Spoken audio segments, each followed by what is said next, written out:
Okay. Good to go. So did I get to find your book? Or? Yes. Okay. Good. Okay. Thanks for coming. This is kind of a special event for us. It's kind of the last day in this building for our presentation. So we thought we'd come up here and bug Tom in his workplace and show you the books. And we'll talk about where that collection is going in a few minutes, and where the collection out there is going as well. So everybody can hear me? Is that? I'm moving up a bit. Okay. Okay. Welcome. So we're Cindy's recording this. So if you ask a question, you may end up on YouTube in a couple of weeks. And if you ever want to look at old presentations, they're on the Essex OGS YouTube station. So I think you just type in Essex OGS, all one word, and you'll come up to a list of all the past presentations. So I know we had quite a few people on Facebook from Michigan saying they wish they could have been here today. So we recommended they go and look at it on YouTube after. So a flurry of activity on YouTube today. Okay, there's some new people here. Sometimes we ask, is there any particular family that you're researching that maybe other people might be researching as well? Is there a particular? Well, I've got the Subwoods, I've got the Boseles, the Willettes, and the Siggins. Ah, good. Well, that's good. Yeah, I was going to say there's probably a few Willette maybe. Or Repeat into the microphone. So yeah, I was going to try to turn it. well. You do it. You repeat it for her. I should have brought the book. Okay, Subwa, Bosele, Willette, and Seguin. Oh, Seguin, that's the hardware people? Yes. Yeah. Okay. Yeah. So that's the home hardware, right? Seguin? Yeah. Especially out on Seminole Street. Yeah. And in Malden? Yeah, I don't know. No? Yeah, maybe it is. Sandwich. No, well, LaSalle, I'm pretty sure. Yes, let's Yeah. Yeah. Yeah. So, yeah. Sorry, I don't know anything about the family. So. Okay. So yeah, that's sort of what we like about these meetings. You can mingle and find out who's doing things and who is just telling me. Lost them already. Oh, you were telling me about in Kent how you're sitting across from basically a cousin in effect. So just happen to be researching the same family. So. Okay, OGS, oh, I can read off the screen. This is new. Yeah, we've been around for 50 years as a provincial organization. Here in Windsor, we're celebrating our 40th anniversary coming up. I think we're going to do that later in the fall, so when we're out at Maryvale. So we have like, I think 32 branches and then some special interest groups like the Irish and Scottish and British Home Child type special interest groups. So we've got a lot of things. I'm basically going through this. Some of you already know this, that you're members, but some, like Peter here, isn't a member and might like to know that. So, I can't get used to reading that. Yeah, we try to have monthly meetings except for the summertime and December and January. So basically 8 times a year we have meetings. We try to get guest speakers. And if you ever want to be a guest speaker, come and talk to us, and we'll put you up here. Or if you know some, Malcolm's been out once in a while, so gives us an idea of somebody that he would like to hear. So we contact him and bring them in. So feel free to contact us, be part of the group, and you might want to. I think we had some. This year we've had the Italian group come in and all the French genealogy. So we do these things that are people bring up to us. So.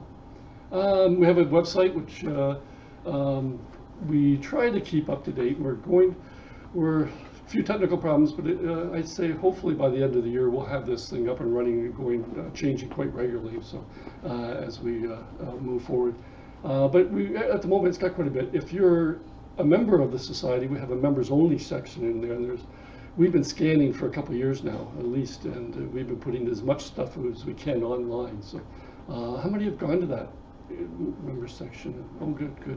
I'm glad we're not doing it. Malcolm and I and Linda and Pat and everyone aren't doing this in vain. So we basically scan every week and put something new there. So. Tell about the yearbooks we scan. What do we do with yearbooks? We're at 507 high school yearbooks. All these yearbooks. Local high school yearbooks. Basically, Essex and Windsor high school yearbooks and some public ones as well. Back to as early as the 1920s, but basically 50s onward. 50s and 70s more or less. Yeah. And we're concentrating on pre-70s at the moment, but only because there's so many of them. So, hey, yeah, we have a good time. Anybody want to help scan? Oh, speaking of help, cemetery help. We need June 13th. We start again. Or is that what Around the 11th. June 11th. It's a Tuesday, 9 o'clock. Heavenly Rest Cemetery, St. Rose section. We're looking for photographers. To photocopy. We're looking for people that clean headstones. Basically, it's just pulling grass around the headstone so we can take a picture. And down the road, if you're a transcriber, can type. I'm only a peck, but we're going to have you take a look at the picture and then type it all up as well, so we can search for the headstones as well. So we'll have pictures and transcriptions and everything else. So we've been doing this for the pictures for a year anyway. So that's been going on. Anyway, Pat, do you have anything else that you want to fill in on the cemetery project, or? Not in particular. No. Okay. Last summer we did St. Joan of Arc, and it's been transcribed, but we're now going out to proof it. So once the weather, We get that posted and everything. So able to yeah. move on that. So Good. St. Rose is the last of the older sections of Heavenly Rest. There's a fair number of newer sections, and I think we're going to forego those for now, and after St. Rose is done, and move on to some of the older cemeteries that haven't yet been done in Windsor and Essex County. Yep. So it's very useful. I know OGS transcribed some family headstones in Toronto that you can't read anymore, but if they hadn't done it 50 years ago, now I know what's on it, at least, even though I can't see it. So it's a useful activity, and that's sort of why we're doing yearbooks as well, is because the Board of Education are destroying the old yearbooks, so we're trying to make sure they're preserved. Anyway, we also have Facebook. I mentioned today there was quite a bit of activity on the Facebook with Michigan wanting to be here and all of their societies and things. So useful place for you to communicate with each other, basically. So it's a lot of information there. News update for Linda. Oh, here I am. Hi. Do you want to give us an update on the library move?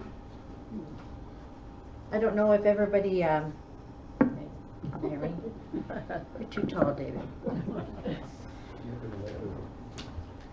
It was reported in the Windsor Star recently, as a result of the negotiations with the Downtown Mission, that the library move has been postponed until the renovations of the Paul Martin building are complete, and that could be 8 months from now.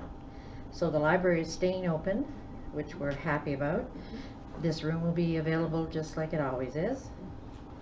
Now the local history room, which includes all of this, plus all of the genealogy material out there, hopefully we will be moving to the Sandwich Public Library. They're building another Sandwich library called the John Muir Library, and as soon as that's finished, you know where the fire tower is on that corner? Mill Street. It's the old fire Mill hall. Street? It's the old fire hall. The old fire hall, right.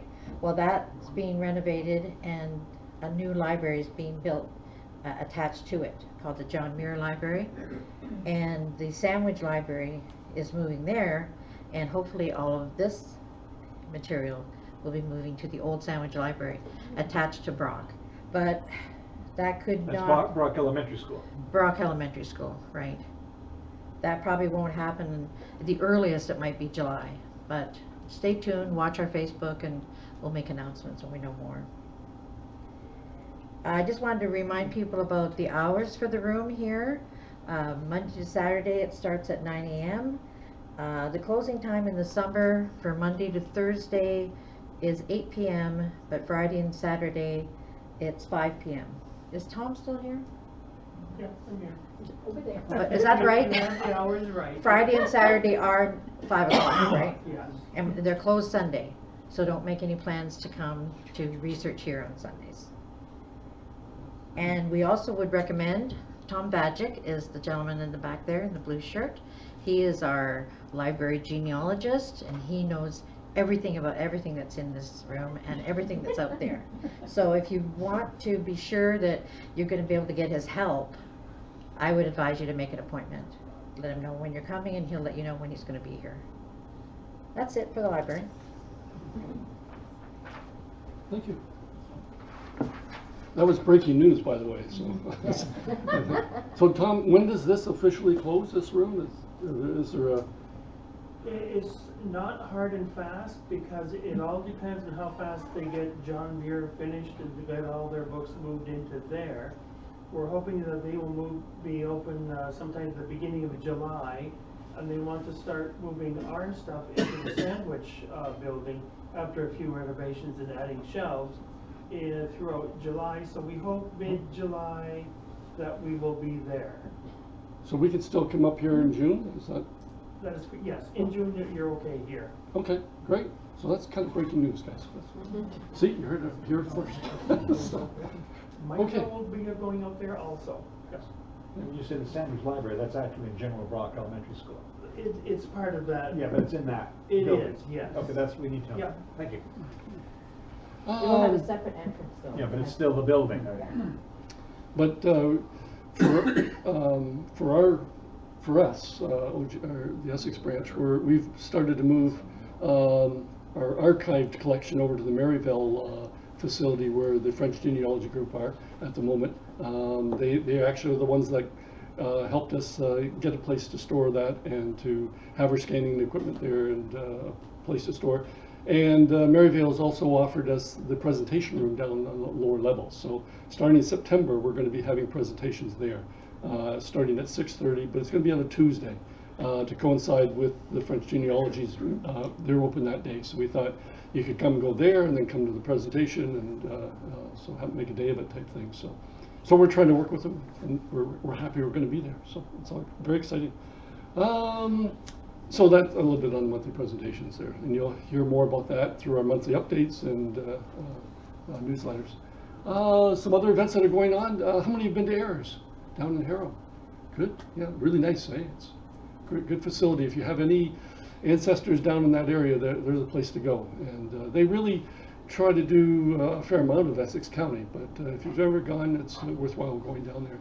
And yeah, it's just off the main street down to the community center there. So it's right inside the arena. That's another way to think of it. So anyway, they have a meeting like this kind of a meeting on the 23rd. Another thing going on is the Essex Community Historical Research Society. That was, yeah, May 30th. That's the box for dinner. I just got my ticket today, so plan to go down, and Malcolm is going, and you know, you better be going. You're the one that sent the email around. So, anyway, usually they have a University of Windsor student that's been doing some research, and they give a presentation on a paper that they wrote, and it's usually quite nice. So I grew up knowing the Boxfords. They used to run the Amherstburg Museum, the Fort Malden Museum, so that was my playground, was going through the museum all day long, so it was kind of fun. And the nice part about the student who wins this award becomes the award-winning historian. It's nice when you go to get a job somewhere, you can be claimed, you're going to hire me because I'm an award-winning university student. So, yeah, they're usually pretty good, so, and it's a good dinner. That's the other nice thing. And it's going to be at the Fort Malden, by the way, so another good reason to go. And we're going to be fed by food that would be appropriate for the fort. Oh, That's what he has said. I'm not sure that sounds good. Is this for the brass or for the guys with Well, it eyes? depends how many stripes you have on your sleeve. Okay. Well said. Okay. June 1st, we're not having a meeting up here in the building. We're going to go to the Detroit Public Library on Woodward, across from the DIA, and we're going to carpool from Food Basics parking lot on the northeast corner. So we'll try to carpool there. We have a sign-up sheet. If you're interested, put your email address down, and we'll try to coordinate carpooling that way. And if you've never been there, I think it's worthwhile going, just to see what they have, the online facilities that they have, the book collection that they have. So he'll give you a little bit of a tour, and then he's going to give you time to work on it and things. We had this tour 6 years ago now, and after that, some of us went over to the King's used bookstore. If you've never been there, it's worthwhile going as well. It's just down the street basically, and it's 4 floors of used books. So and they have Canadian sections and whatnot. So I go there well, I can't buy any more books. That's what I've been told. So. Your wife says. Yes. Yeah. So anyway, we're excited about that. They're going to give us a special tour. So. The UAL, which again I signed up for this one as well. It's oh no, there's a conflict. I'm not sure I can, but that's June 15th. They're going to have their anniversary. I think it's at 10. You show up there for 10:30, and it's 11 o'clock sharp start. So it's hard to be at 2 places at once. So I have to flip a coin and decide whether to go to that one. So it should be good. Well worth $25. It's a fundraiser in a way. So what else have we got going? Oh, the conference. Another worthwhile thing to go. You guys, you won't have any free time. We're going to book you up here. June 21st, 23rd. Malcolm's going. I'm going. Jim's not going to go. I know a few people. Okay, we're going to have to. Good. They have a barbecue Friday night. Pat's going. So anyway, maybe we should carpool. Oh, we are. So anyway, worthwhile. If you just want to go up and see what the marketplace is like, that's worthwhile buying. Again, more books you can buy. Or if you're looking for ancestry kits and things like that, you're going to get deals up there. So that's free. If you want to go and see the workshops, then it's going to cost you a bit of money. But again, they're worthwhile talks and presentations, and you'll come away invigorated and want to go and do more research and things. So anyway, it's online at the conference 2019. Okay, tonight's presentation. You're probably bored with me now. So Agatha is come from all the way across town to give us a presentation, and next time we're going to be over there. So that's really exciting. So anyway, Agatha, yeah, if you want to come on up and we'll.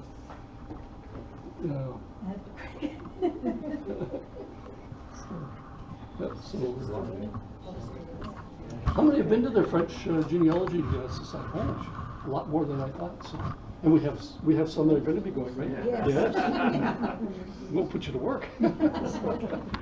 Yeah, it's they have a really nicely organized. It's maybe about this size actually.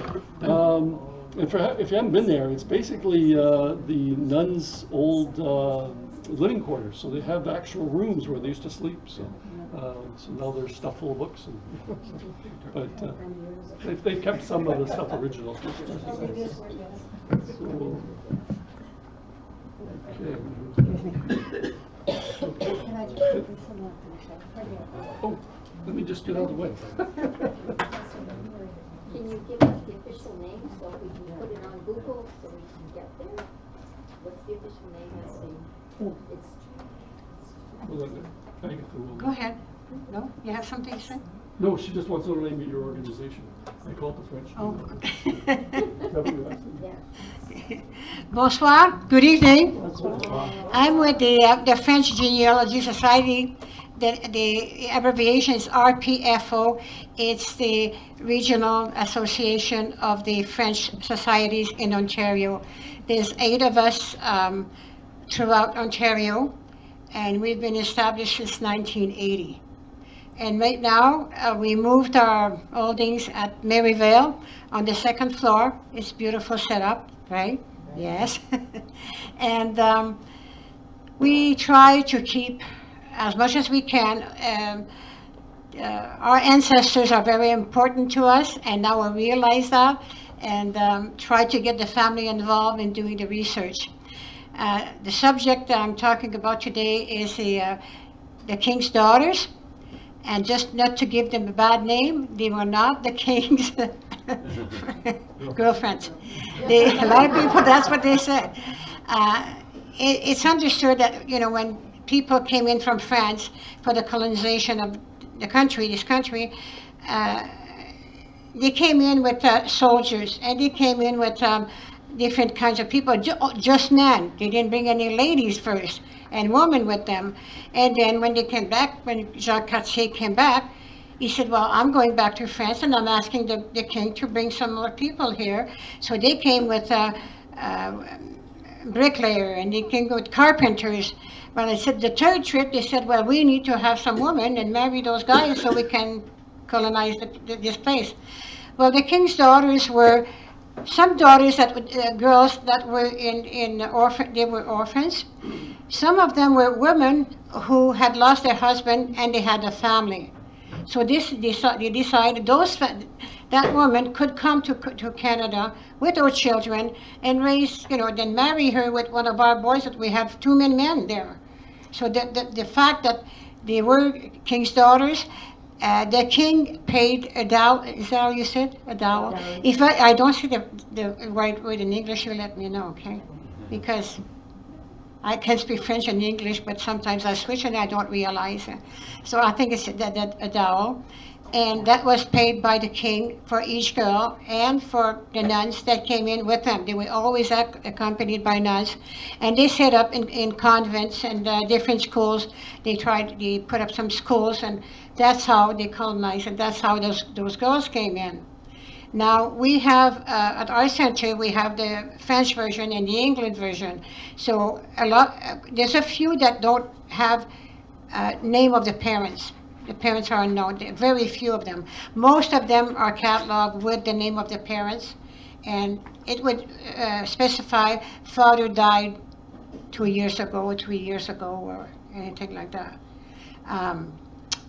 What else was there about the king's daughters?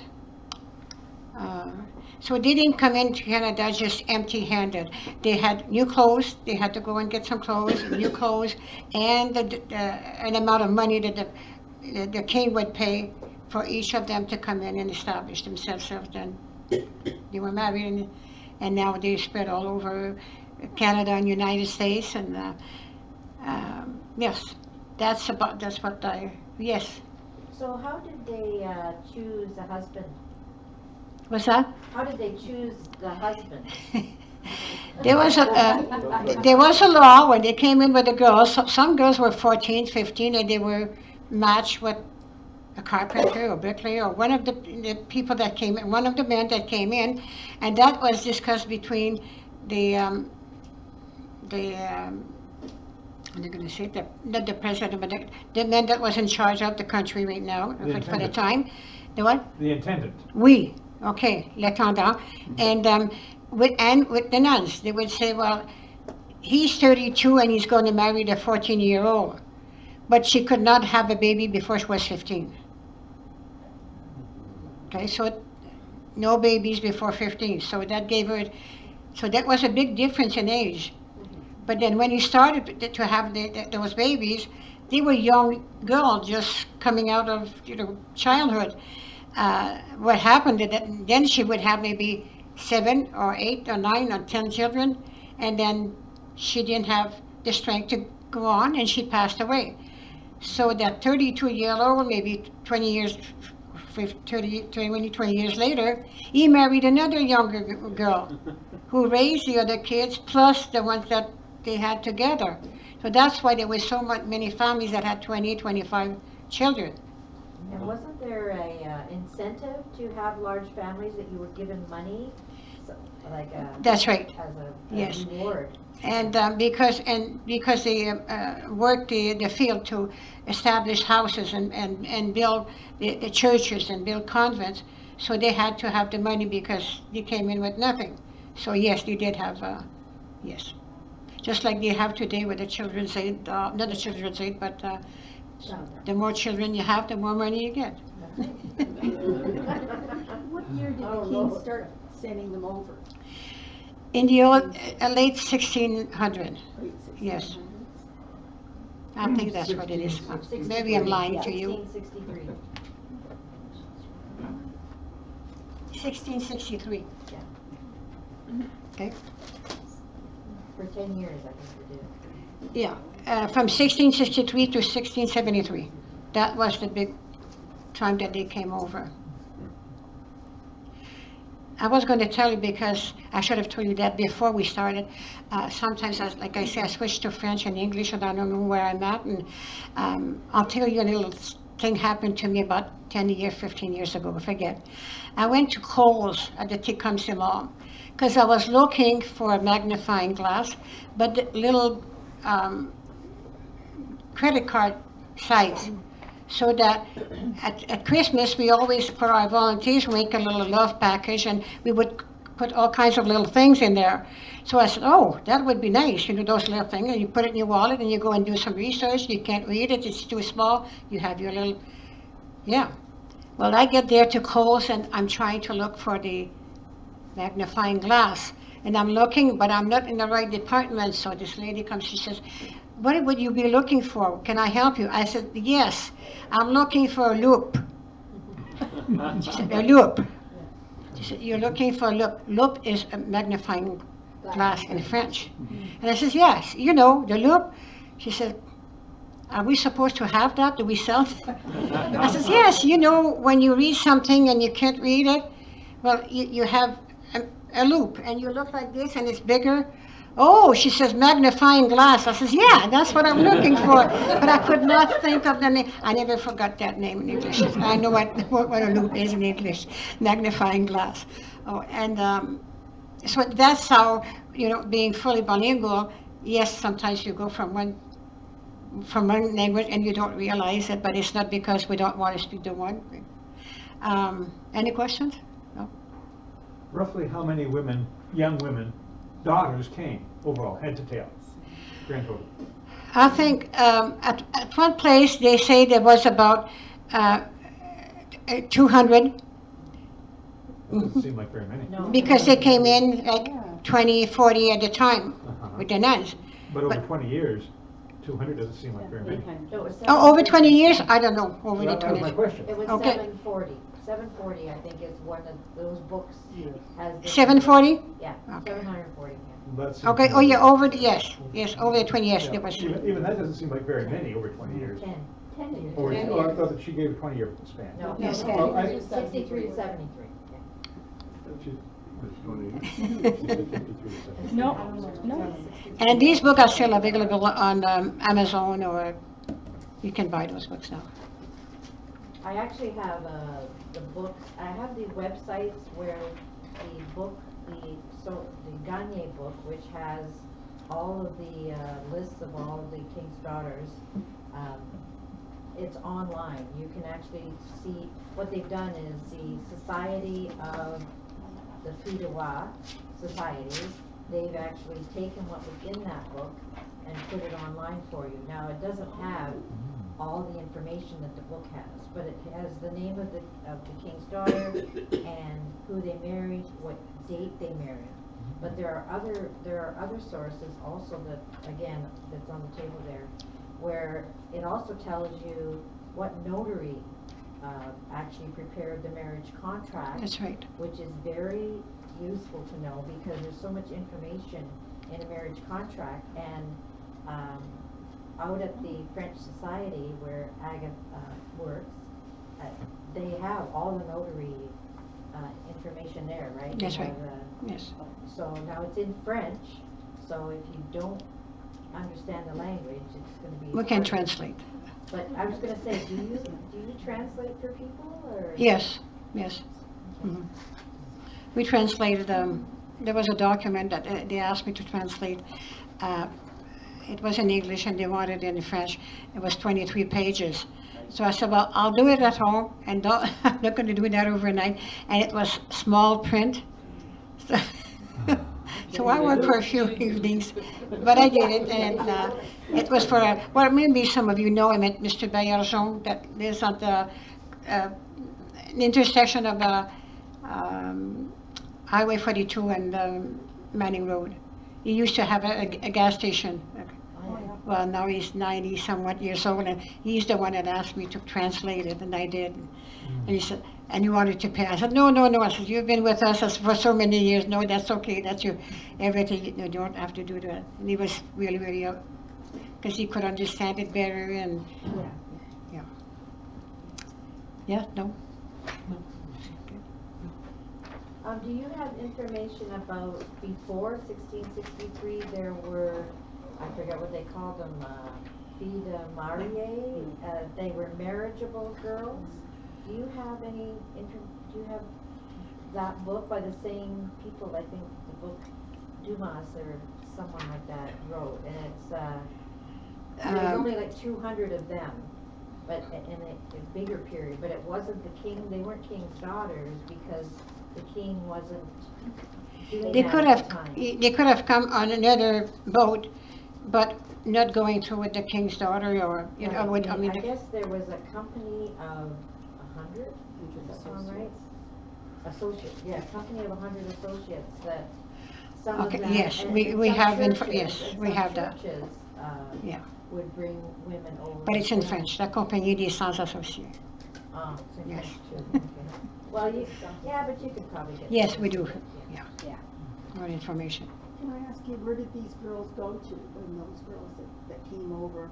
They all went to, they all landed in Quebec City, Okay. and most of them stayed there, but some of them went to Montreal, and some of them went to Trois-Rivières. Okay, thank you. There was one, Quebec. Eventually, I mean. And we found some, during the research, some families established themselves in New Brunswick in 1600, late 1600s. So, okay. Yeah. Yes? I heard somewhere, you can correct me if I'm wrong, that as many as half of the Francophones in North America now are descended from these girls. Yes. That seems like quite a stretch on the one hand, but on the other hand, it's not unreasonable, because every family had 10 children who had 10 children. Right. Or 20 children, yes. Right. 60%. I'm sorry, speak up. 60% of the French population is related to the Fidouard. Speak up, so make sure that's recorded. This gentleman says 60%. 60%. 60%. Yes. Of the French-speaking Francophones. people are Yes. descendants of I'm the surprised it's not Fidouard. even higher than that, because even the people in Ontario, the Franco-Ontarians, they have also been able to find a Right. Fidouard. Some people have more than one Fidouard in their family tree because of all the different lines that go on. Right. You can I have have more than one. 37. I've got six. You've got six. Six of them. Right. Yeah, I've got 37 in mine. 37. Wow. Wow. They had babies who had babies. Well, you figure there's 1,000 5 times great grandparent or whatever, 10 Well, times it's great grandparents. from the maternal line, of course. Yeah, yeah. And we have to stop to think also that once these girls were married, well, of course, they had a lot of children, but these children had also like 10, 20, 25 children too. So it was, we wouldn't see that today. If we see 2 kids per family, it's a big family. You don't need a lot of room. But yeah, it was just not, the next generation gets 4 or 5. It was always 10, 20, a lot of people, children, and they spread out. Yeah. One day I was lying in bed, 8 o'clock in the morning, real early, and the phone rang. Oh boy. A woman called, she was in from America, and she found my name on the Essex County Historical Society website, and he asked about doing French research, because she said she knew that her ancestor, probably a great-grandmother, was from Tilbury. I said, well, I'm not sure about that, but I've just heard about this Franco-Canadian group who was just set up at on Prince Road at your place, and I said, I sent her there. And she called back later in the day. She was thrilled that her line had already been done for her, right back to a Fil de Loire. And here was an American who was thrilled, and I'm sure that, well, as we've all said here, a number of the people here have got numerous, descend from numerous fields, and this one was just thrilled to find even one. And so all of our American compatriots who are listening should understand that they're there. You just have to do a little bit of research and even talk to our friends here, Agatha and her people, and it's half done already. You just have to hook into it. Yep. There's a Fidouard site, so it's for Now, descendants of yes, Fidouard. there's, And I think there's about 4,000 members on that site. But it has the same thing you're talking about with the list of all of the Fidouard that came over and the And I think, caravans. is that the place where they give you a pin? If if you show proof that you are that's from the a society, you get a certificate Yeah. to say that, you know. well, that might be the American one. There's an American, French Genealogical Society. In fact, that's where you can buy some of the books that. We're talking about the Michigan Heritage Society, No, it's not Michigan. because they have done that too. They have done in their publication, Les Filles du Roi. But it's not, they don't have everything that they have in the book. No, It's mostly parents and whom they married and yeah. how many children they had. Yeah, in this one, if you provide them with your line to show, you know, whatever, they give you a certificate. It's similar to, in the States, it's the Mayflower. Yeah, They do right. that, yeah. Daughter of the Revolution, or. Yes, Yeah. yes, yeah.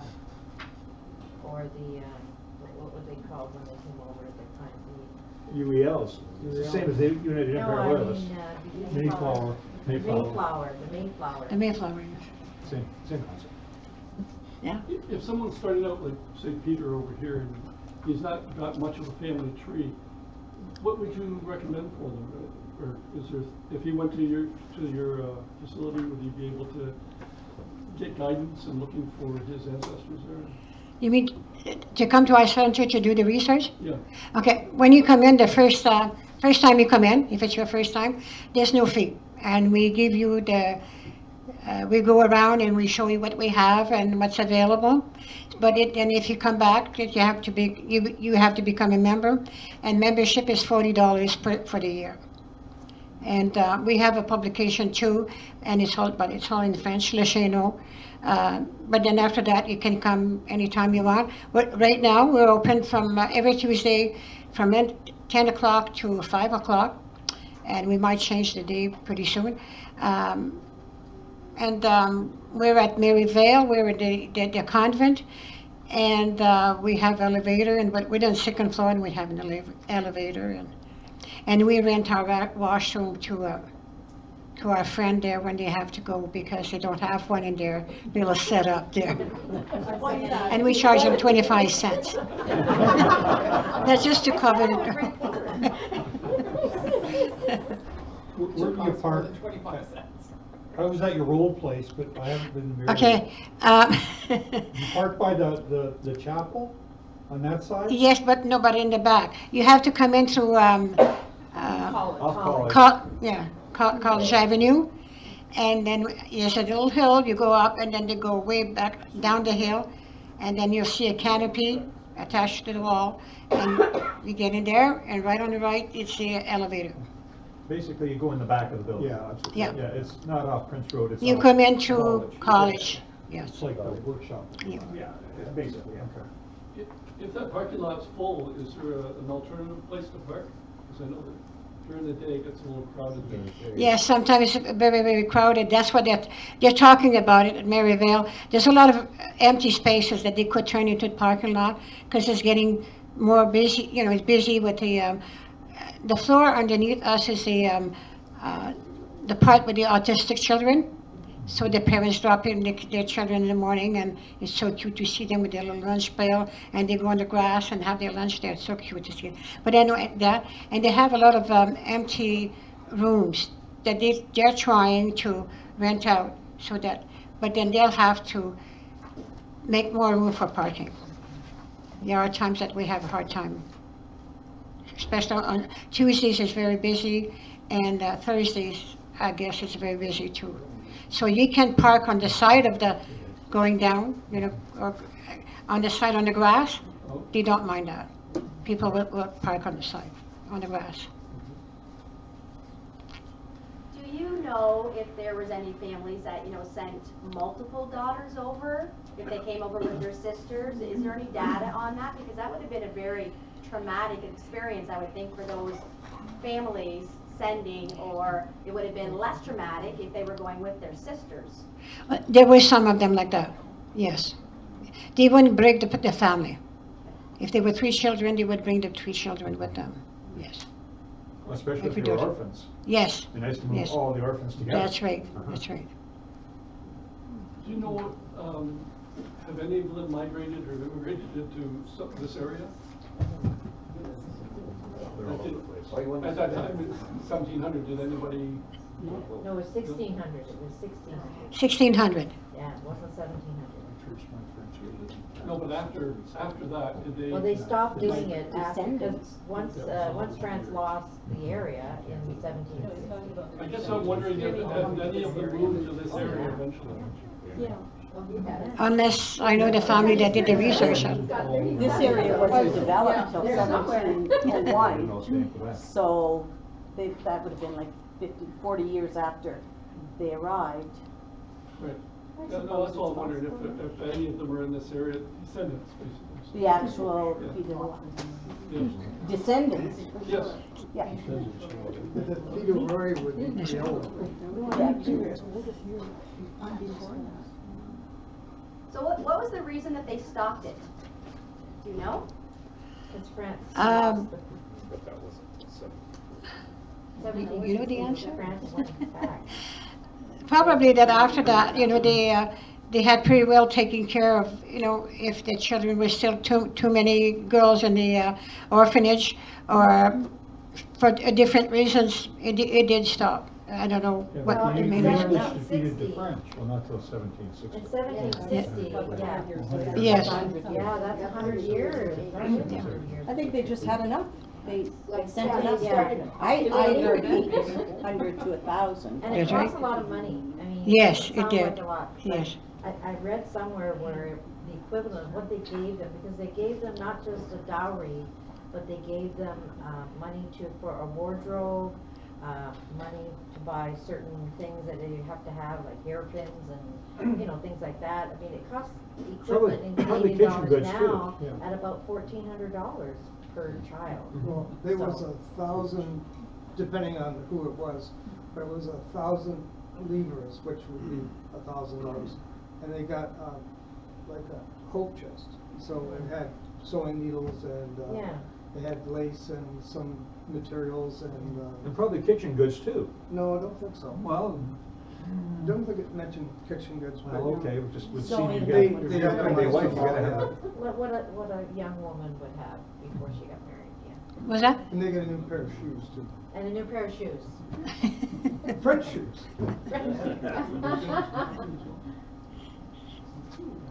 Any more questions? Did the Wa surname come from these women, or was that prior to them coming over? Does that go back into France? The Many more surname? years?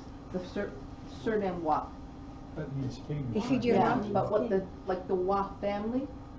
Is it a family line way farther back than this king's daughters, or are you talking about way back in France and? We're back in French, what do you Yeah. want? Yes. Okay. If I wanted to see the marriage contract for my fille de roi and my ancestry, how would I go about doing that? Have they been digitized? No, we don't have it just like. No. No. Church records. Are they? They're in a book, they're in books. Yes. Are they in Yes. books or archived somewhere? That leads to another question. What kind of information could we find at your place in the books? What? Most of the repertoires we have were with the marriages and the death records of the parishes in Quebec, Northern Ontario, New Brunswick, even from the States. We have a lot of those.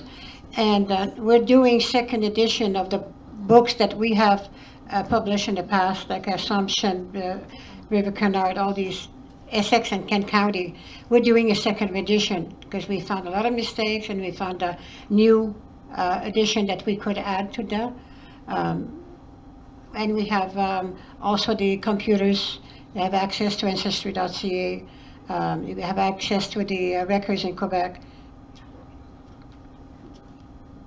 But in Ancestry.ca, you wouldn't really recognize if it's a fille de roi, because I haven't seen anything in there that says that. I've had some people that said that there was some of them said there was noted that she was a fille de roi. That was mostly like in Quebec City.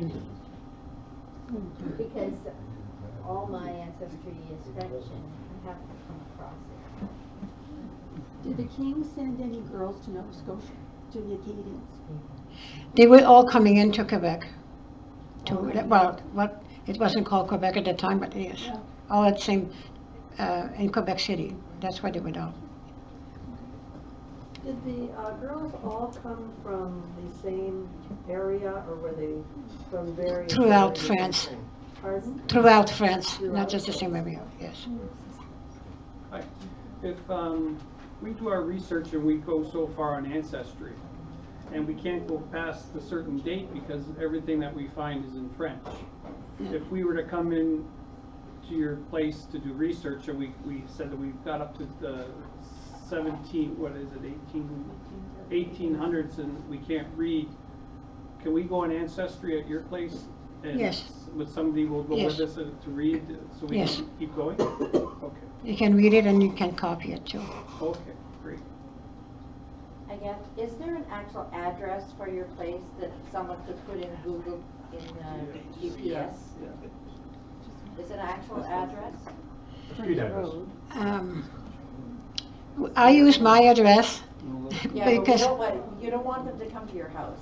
no, but it's just that for mailing, if we, it's 940 Prince Road, Right. okay? But that'll take you to Prince Road.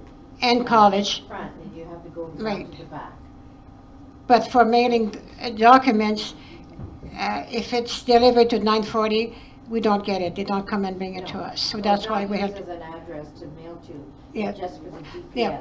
you could put that in if you were getting. Yeah, the convent is at 940 Prince Road. And the convent doesn't give you any mail that comes to you? It stays down. We have to go and ask them, did we get any mail? Did we get any mail? Well, So, then the real question was, what is your address? oh, you Do want my have a separate address? address from 940? It's mailing address, like when they want to, sometimes they'll send their membership by mail, Uh-huh. and it would stay there. Right? But that's my question. Do you not have a separate mailing address beyond 940? Yes, What it's is it? my own address. No, that's not what, okay. You're playing with That's me. the mailing address. The mailing address to your place, is there That's another the address mailing- beyond 940 Prince Road? No. Okay, well, that's an answer, but that took a while to get that answer. Thank you. Huh? Thank you. Yeah. Thank you very much. Thanks, Agnes. I brought some pamphlets in the back and business cards, and all the information is on that. And those books, if people want to look at them, but they're not for Yes. sale, Okay. they can't take them away from Oh, yes. And I'm just going to ask a little, this book here we produced when there was a 300 celebration of Windsor, Detroit, and they asked that we put in 300 direct lines of families in the book, but we had 360, and it's all families for the Essex and Kent counties. And we have them, they're hard covered, and they sell for $20. We have them at the center, and it's all different, and that's where people would say, where did they come from before they settled to Tilbury? But going here, then you find them at Saint-Amand, Montmagny, Quebec. So that's what we produce also for the tricentennial, and we have extra copies. Okay? Thank you. Thanks very much. Thank you. You're open tomorrow, right? Yes, we're open tomorrow, every Tuesday. So 10 o'clock tomorrow? So, Yes, I yep. just have a question for you guys. I got, we have one more. Could you again give the name of, the 100, or the 200 company, or no, the company of 100 associates? Yes. Is that what it's called? Yes. Of women who came before? They talk about it and that, yes. Okay, is that,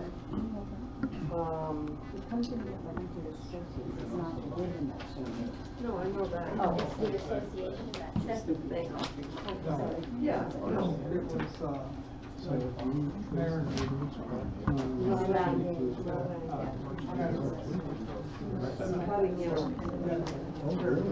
So Linda's just stepped out for a minute, but she's going to come back and talk about researching your female ancestors. In honor of Mother's Day. Yeah, in honor of Mother's Day. And I think it sort of ties in with what we've been talking about as well. So she's, I can see her head bobbing along by the bus. She'll be here shortly. Okay. And there's some pamphlets back there. Yeah, so she has pamphlets, and she also has the mailing address over there if you're interested. 940. No, the mailing address. It's over there. Okay, Linda's on. Okay, since it's May and we've all just celebrated Mother's Day, we thought we would, if we had time, and we do have a few minutes, we talk about researching your female ancestors. That's a picture of my Aunt Mary, and I guess there was some kind of contest back in this would be in the 1940s. Not Miss Canada, but maybe Miss Windsor or something like that, and she was in that. That's why she's all dressed up. Yes, they did have that at the fireman's field at National Park. Yeah. Yeah. Okay. I forget how to use this. Forward, backwards. Yep. Yes, but they just So there's just some tips on searching for your female ancestors. We got this from different blogs that are on the internet. First of all, don't skip records. That was one of the first tips. So for example, if your female ancestor is in more than one census record, you should look at all of them. Don't just skip over thinking you're just going to see the same thing, because you never know what you're going to get. And many census records have asked different questions. Like some of them say, how many children did you have and how many are still alive? You're only going to get that in one particular census. So it's always good. Don't skip anything. That's the first tip. The next one is research the husband, because quite often the woman in the family does not have a lot of records because they didn't have a lot of rights. So check what's there for the husband and make sure it's all the husbands, not just one husband, not just your ancestor. Check all the husbands, because you never know what you're going to find. Also research all of her children. For example, if you're looking for a maiden name, you may not get that anywhere except on a child's marriage record or child's birth record. So all the children, because just because one child was born so early that they didn't keep that information, it could be that 10 years later when the last child's being born, they do have that information. So research all the children. Also research her siblings, all of her siblings, because again, you're going to find information that's relevant to her based on what's there for her brothers and sisters. Again, you might find maiden names only with other children, the maiden names of her mother. Okay, where to look, and really, you probably all know all of this. It's just sort of nice to review it again. Of course, the census records, again, we've already said look at all of them. You may find relatives, younger married couples living with parents. You just never know what you're going to find. Church records, especially the Roman Catholic Church records, they will give you a lot of information in their marriage records. Not so much, you don't get as much information in the Protestant churches. Not sure. I think the Catholic Church had a rule that they had to give the names of the parents, what parish they were from, all that kind of stuff. So church records, you're going to find lots of things. Cemeteries, sometimes you're going to find a woman's maiden name on the tombstone. Lots nearby may be relatives. Court records. In earlier times, married women couldn't leave a will without permission from their husband, but unmarried, divorced, and widowed women could. So it's always good to look for a will or any other kind of court record. And then death certificates often have the name of the father, but you just have to be careful, because the person who completed that death record may not have known the name and may have misunderstood what the name was. So just take it with a grain of salt. It's a clue, but just be careful. Other places to look. Land records. Now, women rarely owned land, but they may be named in deeds. For example, they have to release the dower, which was their right to a portion of their husband's real property after his death. So she has to grant him the permission to release that dower so that he can sell the property. So you might get information about the wife in that case. Of course, marriage records, you're going to find all kinds of information. Naturalization, women and children are often named on naturalization papers. Quite often you'll get not just their name, but their date of birth and their place of birth, so that's a good place to look. Newspapers, of course, we're going to look at obituaries for lots of information, but you should also look at social columns. It's amazing the little tidbits of your ancestor's life that you can find out through those columns. And birth and marriage and death announcements are there as well. And for pensions, a woman could apply for a military pension if her husband died. Mostly these are probably in the States. I'm not sure about Canada. I have researched pension information in Britain and in the States, but I really haven't seen any for Canada. From the War of 1812. From the War of 1812, okay. And here's some tips for finding maiden names. Look at the first and middle names of the children and the grandchildren. Quite often, the mother's maiden name is the middle name of a grandchild. It's true in the case of my own grandchild because my grandson's middle name is my maiden name, so it's still happening. Look at the informants on the last name of the informant on the death record. It could be a brother, it could be a father. So it's always good to check that out. These are just clues. I'm not saying it's going to be perfect all the time, but it's a clue as to where to look. And look at neighbors in a census record. You might find that a newly married couple is living with her parents or other people in her family. So that's always a clue. And okay, looking for an elderly mother or father living with the family. This happens a lot, where you're looking if you're looking at the children's record, you might actually see that in the children's census record, there is an older man or woman who, and quite often it says whether they're the father or the mother, or father-in-law or mother-in-law, whatever. So that quite often you can find them that way. Just be careful because quite often they're wrong in terms of they'll say it's the mother because the census taker was told, oh yeah, that's our mother, that's mom, whereas in reality she's the mother-in-law. So, just be careful. Search without a surname. I've done this many times because you can imagine with the surname of Urquhart, it was very often misspelled. So if you were always looking for Jenny Urquhart, or maybe Jenny's not a good example, Gwendolyn Urquhart, quite often I would just look for Gwendolyn. If you know when Gwendolyn was born and you know where she was born, you can put that information in the search criteria. You never know, you can find something. I've found tons of records that way, so I know it works. And it's just true with the opposite way too. You may not know if you only know the married name, but how does this work now? Okay, if your ancestor had a nickname or was sometimes using a middle name, it's best not to use what you think is the first name. So sometimes you just look for the surname.